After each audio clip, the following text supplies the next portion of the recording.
Krishna says, process of progress and renunciation and spirituality is nothing but refining of intention. Spiritual sound vibration, spiritual practices, spiritual people, spiritual places, refining of desires or intentions to elevate the intention from fear to desire to at least duty, if not love.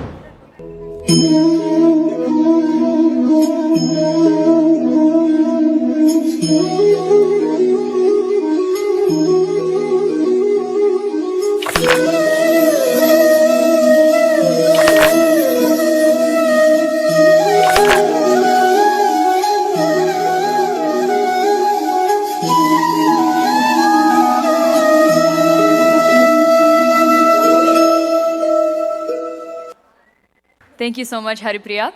So let's learn a little bit about our guest speaker.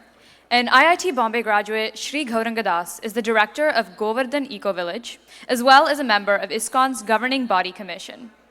Over the last several decades, he has served in key leadership roles where he guides efforts in sustainable development, education, and mindful living. As I'm speaking, I can hear a little bit of chatter in the background, so if we could maintain silence, we could all learn about this very influential speaker. Thank you.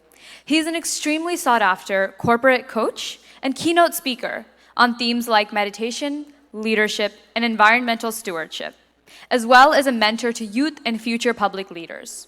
Shri Gauranga Das offers transformative insights on purpose-driven leadership and sustainable living. To have a speaker like him come today and talk in person to us is a huge honor for, I think we can all agree, all of us. So let's give a warm welcome to Shri Gauranga Das.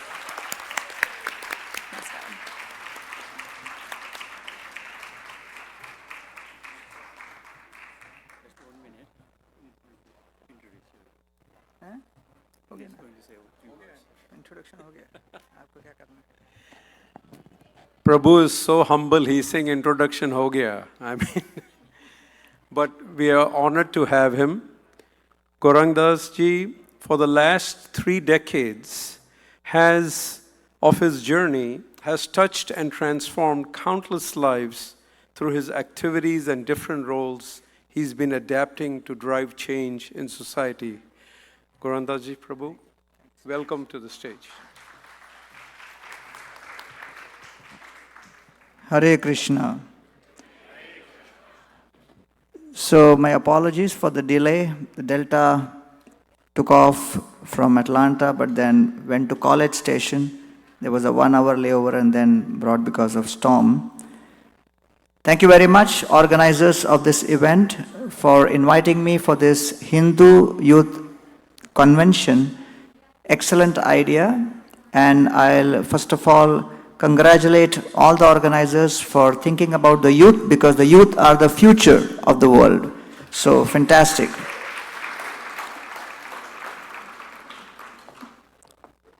The first question many people ask is, what happened in IIT? How come you landed up as a monk? Some people say, did something go wrong there?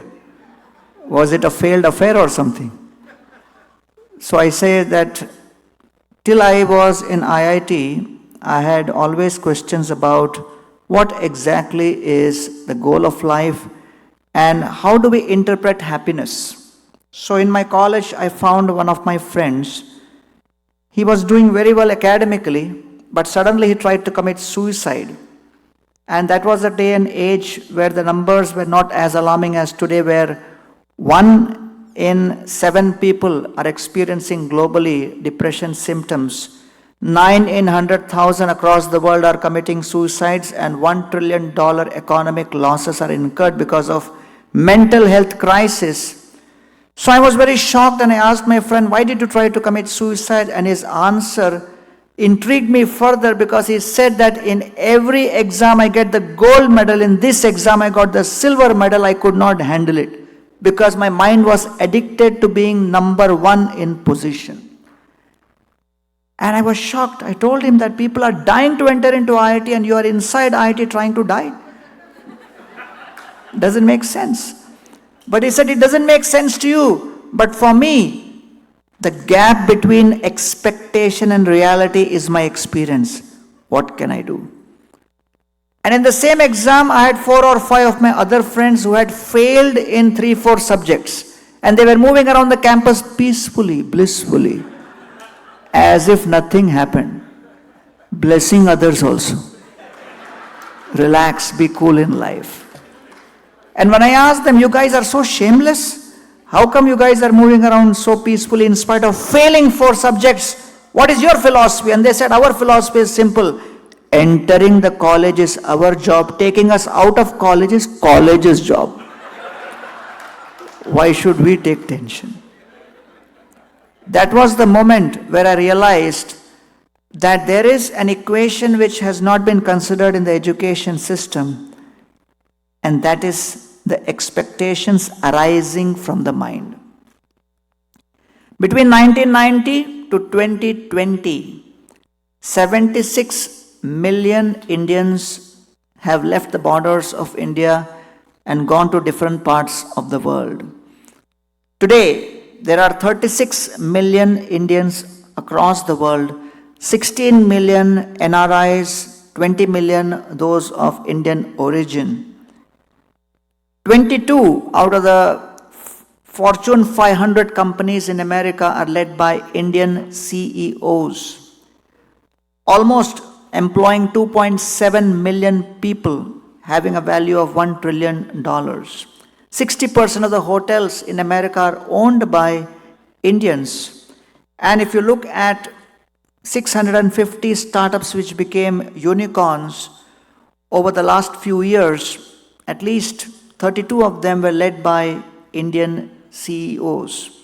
So we can understand the kind of economic impact which Indians are having, many of them from Hindu backgrounds.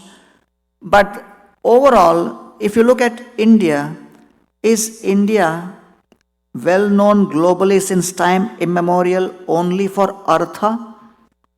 Or is it known for something which is the foundation for artha, which is dharma?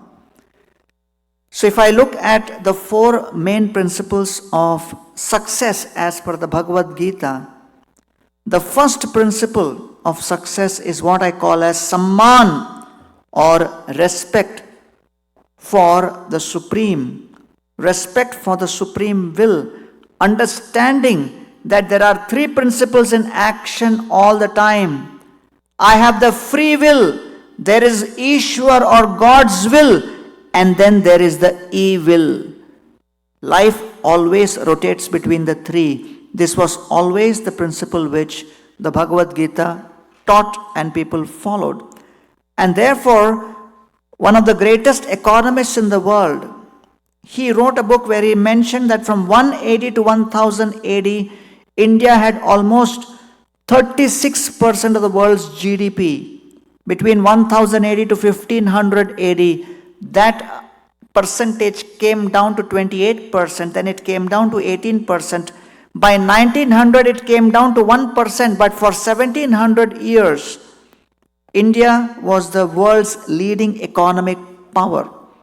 And therefore, economic success is not something alien to us.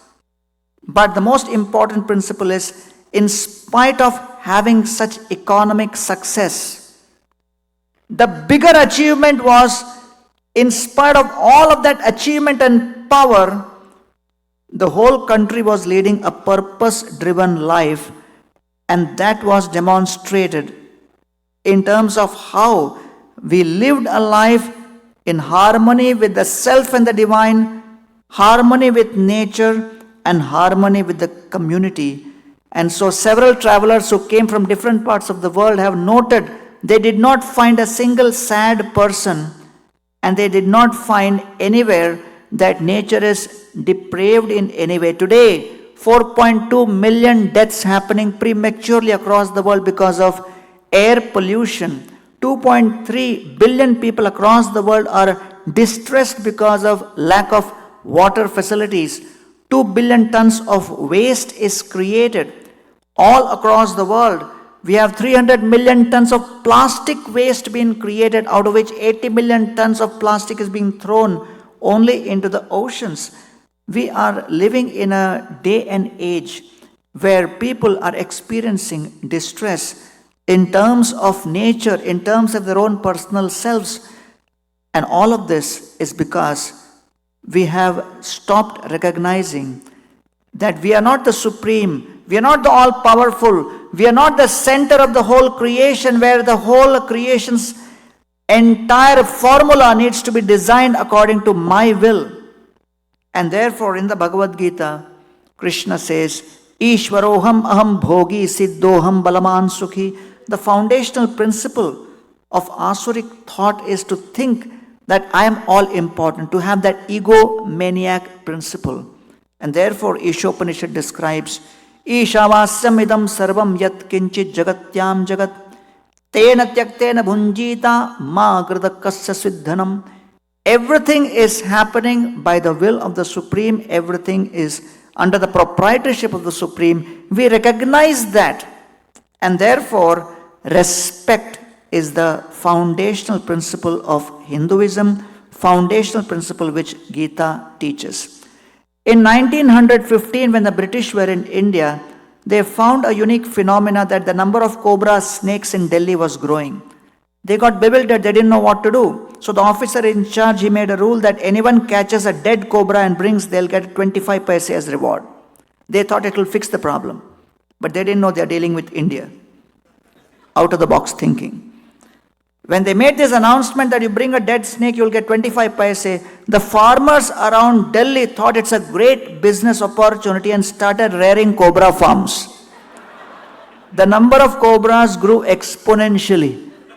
The British were bewildered. They consulted the local somebody and they said, Baba, you never consulted us before making that decision. You may be global, but you should always act local. And then they said, this will not work here. So they scrapped the plan. And when the plan was scrapped and it was announced that even if you bring the dead snake, you will not get 25 paise, the farmers were so agitated, they released all the cobras in Delhi only. So ultimately, when the solution of a problem is worse than the original problem, that is what is known as cobra effect. And that happens when you do not really follow the principles as given in our ancient Vedic wisdom and as the Gita describes as respect. Casino in Las Vegas. Very famous people go there to enjoy and people question, it's my money, I spend, what's your problem? Who are you to tell me about it? Keep your philosophy to yourself. A true story. There was a hospital, they found that there were premature deaths happening. They put an investigation together. The reports of the investigation were shocking. They found out that nurses who were on duty, they had got addicted to gambling in the casinos. And when they came on duty in the intensive care unit, they could not resist from gambling even in the ICU because it became a habit. And they started betting on which patient will depart first. Bed number this or bed number that, and they started betting on that. And when the stakes grew high, they thought, I'm going to lose money. They started switching off life support system to win the bet. Please remember that we have to understand wisdom is meant for creating transformation. And the first sutra of success is respect. In Sanskrit, it is called Samman. The second principle, the second sutra is Samanvay, which basically means restrained. And in the Gita, Krishna says, Nirashiryata chittatma tyakta sarva parigraham shariram kevalam karma kurvan apnoti kilbita. We have to understand that the world has things for everybody's needs, but not for everyone's greed. And many times, we try to learn knowledge, get information, data, get degrees, and try to influence and control external situation, but we lose control over our own self. The whole principle of Gita is first learn to manage your own self, your own desires, your own mind, your own senses, your own choice making, your own decisions. And then you actually are able to better manage the external circumstances. And just don't be enamored by just degrees and degrees and degrees. One of my friends went to a conference and he met somebody who gave him a business card. And on the card, the name was written, and below the name was written his educational qualification, which said PhD BF. He said, I know PhD, what is this BF? He said, PhD but fail. Hey, what kind of degree is this, Baba? He says, I never wanted to be PhD. My father wanted me to be PhD. Why? Because two of my other cousins were PhD. And so many times in a social media driven world, rather than looking at how I can control my life better, we are tempted to just see what others are doing and get consumed by this huge demon of comparison. Comparison is a thief of joy. Compare, complain, criticize are the three cancers of the mind. There was a speaker who was training people how to be expert public speaker. He came on the stage and told his audience who had paid for his course, if you want to be an expert public speaker, focus on the beginning of the speech. The first few seconds has to be something dramatic, something gripping. People will not leave their attention for the rest of the speech. And then he said, let me give you an example of what's a dramatic beginning. And he said, the best years of my life were spent in the arms of a woman who was not my wife. And the audience thought, my God, what a scam is this? And then he said, that woman was my mother. And they thought, wow, that's a great way to begin a speech. So from the audience, one of the guys went to his village, called his whole village, said, I have become public speaker. Come to hear me. So the whole village turned up, thinking that how come this guy, who we thought was stupid, he became such a good public speaker. So this guy comes on stage, he's nervous, his heart is pounding hard, it's the first time he's speaking in public. He thought, let me use the same trick, the same beginning. So he stood in front of everybody and he began, the best years of my life were spent in the arms of a woman who was not my wife. And he was so nervous, he forgot the next line. And he was trying his level best to remember what was that punchline. He just couldn't remember, and he said, I can't remember who she was. So he made a total fool of himself, trying to be someone else which he was not. Therefore, this is a message to the Indians, this is a message to the Hindus especially, that whatever great things we may see in the world, be like a honeybee, take the best from everyone, but never forget your own original Hindu roots, which is based on restraint and self-discipline. Trividam naragasyedam dwaram nashanam kamam krodham tata lobham tasmat etatrayam tajet. Krishna says to Arjuna that the Bhagavad Gita protects you from entering into the three gates to hell. What are the three gates to hell? Kamam, lust; lobham, greed; krodham, anger. And when people lose control over themselves and their emotions, they just become totally nasty and they lose their real identity. I was giving a program in Yeravada jail in Pune. There were 500 prisoners sitting in front of me. I love jail programs. You know why? Audience is guaranteed. They can't get up and go for lunch. So, I stood there and I was giving the talk. And then after my talk, I asked any questions. One of the prisoner raised his hand and said, Swamiji, ek prashna hai. I got a question. I said, Pucho. He said, I will come on the stage and ask you the question. I got worried. I asked the commissioner of police who was standing next to me, Kaun hai bhai ye? Who's this? Commissioner said, he has committed 12 murders. I said, am I going to be 13th? He said, don't worry, let him come. He came on the stage, asked this question. And then I asked him, at such a young age, how could you commit so many crimes? And he said, when I am overwhelmed with anger, I lose my discrimination. I can't think of anything. It's a blackout. But now, since last 2 years, they have given me the task of translating books in Braille for the visually impaired. And the book which I am translating now is the Bhagavad Gita, which has transformed my life. So the whole focus of the education system nowadays is Vijay. Vijay, Vijay, success, success, success. But actually, the Bhagavad Gita and our Hindu philosophy teaches that you begin with Vinay, you begin with humility. Then you go to Vairagya, you go to detachment. That means having the ability to make the choices, to exclude things which are not good for you and for society and for nature. When there is Vinay, Vairagya, then comes Vivek, which is proper discrimination. The Bhagavad Gita is not a book of commandments, it's a book of choices. And therefore, restraint means we are having the power to choose how we live my life, when do I go to sleep, when do I get up, what do I eat. Just to give you an example, that across the world, 2.5% of land is in Bharat, with 18% of the population in Bharat. 10% of the world's land resource is used for agriculture.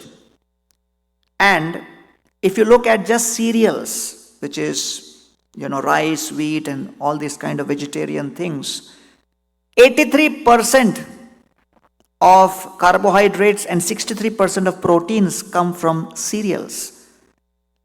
And an animal-based diet is responsible for emitting carbon dioxide at least 10 to 100 times more. And if you look at a country like South Africa, it has a per capita consumption of 220 kilograms per annum per capita of meat. If you look at a country like, if you look at the European Union, almost it has 128 kilograms per capita. America has 110 kilograms per capita.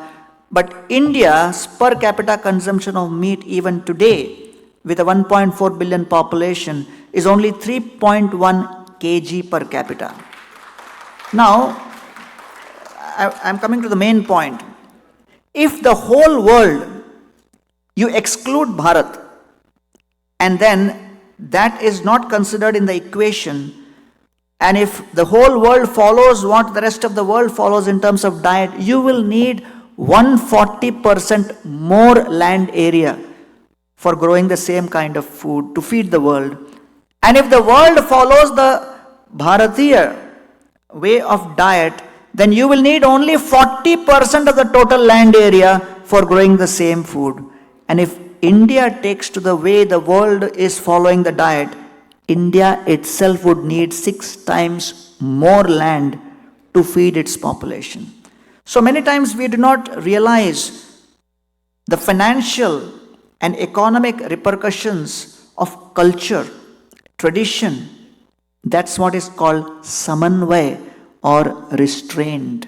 And therefore Krishna says in the Bhagavad Gita, Bhumirapo analo vayu kham mano buddhirevacha ahankar me bhinna prakritirashtada. Do not consider earth, water, fire, air, ether, mind, intelligence, ego to be disconnected from the entire ecosystem. We are all parts and parcels of that divine, and look at entire thing not as a proprietor, not for pleasure, but yajna or sacrifice means the ability to subdue your pleasure to purpose in life, and that is what has been the Vedic life which Hindus have always been following. Subduing pleasure to purpose, and that is getting lost. I was giving a talk at MIT Boston. I was very excited because MIT, I thought, like elder brother of IIT, and that's where many of my friends had gone. So I stood for my lecture. There was a PowerPoint presentation, and I was ready to start, but the screen was not showing me a presentation. So the person who was working on the PPT, he came up to me and he said, I'm sorry to inform you, sir, the LED projector, LCD projector is not working. I said, MIT? He said, MIT, it's not working. He said, I'm sorry, it is not working. You please depend on Krishna and give your lecture. I said, thank you for giving my philosophy to me. And I couldn't say much to him because the topic of my lecture was overcoming anger. And the first slide was supposed to be, things will not always work the way you expect. So how many of you have experienced that things will not always work the way you expect? That's what is the second sutra of success. When you respect the divine will, you need to restrain yourself. Restrain also means retrain the way you have been thinking, feeling and willing. The third sutra of success is, apart from Samman and Samanvay, then you come to Sneha, which is reciprocation. Ayam bandhu paro veti gananam laghu chetasam udara charitanam tu vasudaiva kutumbakam. Honorable Prime Minister Modi, when he launched India's presidency of G20, coined this Vasudaiva Kutumbakam. The whole principle of Hindu thought process is considering the whole world as one's family. And therefore, dear friends, one of the greatest gifts which we can give to the whole world is the diversity in culture, the diversity in values, the ability to stay united in spite of all of that diversity. Because in a very conflict-ridden world, it has become more and more difficult for people to live together, stay together, agree, in spite of disagreements. And that's one of the biggest problems. When Arjuna told Krishna, I will become non-violent, I will renounce everything, I will not fight, Krishna said, what you're talking non-violence? When two people are in a room, violence begins. When one person has the intention to control another, within a family, within closed doors, behind conversations, every moment violence is happening when one person somehow or the other is trying to manipulate the other, control the other, use the other, usurp the other's influence. It is all violence, diplomatically packaged. So therefore, Arjuna, don't give me lecture on non-violence. The whole idea of non-violence, as per the Bhagavad Gita, is to give up the ego. Unless you begin to give up the ego, you cannot talk of non-violence. And that's the principle where Krishna speaks to Arjuna, that sneha means reciprocation. You reciprocate with others, serve, help others to understand how they can grow better. I was giving a lecture in one of the colleges many years ago outside of India, and one young boy walked up to me and he started speaking to me in Hindi. He looked Western, he looked Caucasian, but he was speaking Hindi. I asked him, how come you speak Hindi? He said, I grew up to a multimillionaire father. When I was hardly 2 years old, he divorced. I grew up alone. When I was 17 years old, I told my dad, you gave me everything in life except the experience of what it means to be part of a family. Now at the age of 17, I want to experience what is family. Today, a country like Luxembourg has 88% divorce rate. Spain has 65% divorce rate. France has 55% divorce rate. Russia has 51% divorce rate. America has 46% divorce rate. The global divorce rate is 44%. India still has the lowest divorce rate in the world at 1% only. I must add, so far. So far. Now, interestingly, his father told him, why don't you book a flight and go to India and experience what is family there? So he took a flight, came to Varanasi, he saw somewhere written, paying guest accepted. So he went to them and said, I want to stay in your house as a paying guest, mainly to experience the culture of family bonding just for 2 years. If you allow me to live in your family as a paying guest for 2 years, every month I will give you a rent of 1 lakh rupees. That family said, why 2 years? Stay whole life.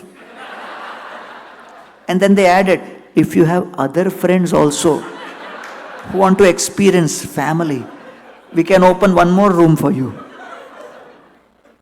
Goldman Sachs came with a report that between 2015 and 2025, in 10 years period, the infrastructure investment required in India would be as much as $1.4 trillion. Out of that, $800 billion would come from family savings. If there is no family feeling, how there will be family saving? Therefore, the biggest contributor to in the Indian economy, don't think are the corporates. It's the housewife who's inspiring the saving. And therefore, dear friends, that is the third principle, which is sneha or reciprocation, where Bharat has so much to share with the world. A country like France with a population of 80 million, a country like Greece with a population of 10 million, and India with a population of 1.4 billion. Paris gets, just one city, Paris gets 25 million tourists. Greece gets 33 million tourists. India gets hardly 11 million tourists, contributing to 2.5% of the GDP. Why are we not able to attract more number of people to come and explore the culture, explore our tradition, explore the diversity and the variety? Sun Temple in Peru got 1.5 million tourists in South America, whereas the Sun Temple in Konark got hardly 9,000 tourists. Bodh Gaya, which is the place where Buddha attained enlightenment, it should be the headquarters for Buddhists across the world, hardly got 0.25 million tourists. Dear friends, let us recognize the power we have in Bharat to share our tradition, share our culture, share our diversity. This is the third principle, sneha or reciprocation. So we discussed first samman or respect, second samanvaya, restraint, third is sneha or reciprocation. When these three are in place, then the fourth principle of success manifests, which is called seva or responsible act of service to others. And therefore, seva has been the fundamental DNA of Bharat. And seva means, in a relationship there may be scarcity, impediment, discomfort, unhappiness, still the service continues. That selfless service is what is known as seva. And I congratulate each one of you here who has been instrumental in all the seva to create this beautiful temple and create a community where you can come and discuss the glories of what can be done for the Hindu youth. I'll end with this one story which talks about when there is seva, there will be impediment, there will be challenge. It will not be like a bed of roses. So I was traveling to Kharagpur IIT for a program. My flight landed at Kolkata. I had two American friends with me. When we landed, we were told that that day is Bengal Bandh. So I came out, I told the organizer who welcomed me with garlands, today program must be cancelled because it's Bengal Bandh. They said, program is on. I said, Arey, Kolkata airport to Kharagpur is like 3 hours drive. How can we go? Because Bengal Bandh, cars will not travel. They said, we have come to pick you up in ambulance. That's called out-of-box thinking. When we were entering into the ambulance, I was sitting in front. My two friends from America, they asked, why are we entering ambulance? I said, great question, but the answer will take me half an hour. Because first I have to explain to you what is bandh. So you better go behind, I'll sit in front. So along the way, someone stopped us and said, I want to see who's behind. They were all carrying sticks and this and that. I said, we want to see who's behind. I said, go and see. So they looked inside, and my two American friends with garlands around their neck after taking breakfast were sleeping peacefully. They looked inside and said, Inki Atma ko Shanti mile. May their souls rest in peace. And within 3 hours we reached Kharagpur. Therefore, dear friends, please realize that the Bhagavad Gita was spoken to someone who was standing on the battlefield. Arjuna was endowed with the skill to fight. But we will all go through, irrespective of whatever educational qualification and current career successes you may be having, each one of us will be put in a situation in life where the skills will not come to our rescue and we will lose the will to fight. And the Gita was spoken to restore the will of Arjuna, and that has been the unique contribution of Bharat to the whole world, the Bhagavad Gita. I gave the Gita to somebody in a local train, and he told me, Swamiji, Gita free mein hai na? Is it for free? I said, no, 70 rupees. He said, Krishna spoke Gita to Arjuna free. Why you are charging 70 rupees? I said, Krishna spoke to Arjuna in Kurukshetra, this is Mumbai, 70 rupees is transport charge. So you just take it and read it. So dear friends, thank you so very much to allow me to come here and speak at the Sri Meenakshi Mandir as part of the Hindu Youth Leadership Convention on the 4 Gita Sutras for success. Samanvay for respect. Second is, first is Samman for respect, Samanvay for restraint. Third is Sneha for reciprocation and Seva for selfless service. Thank you all very much. Hare Krishna.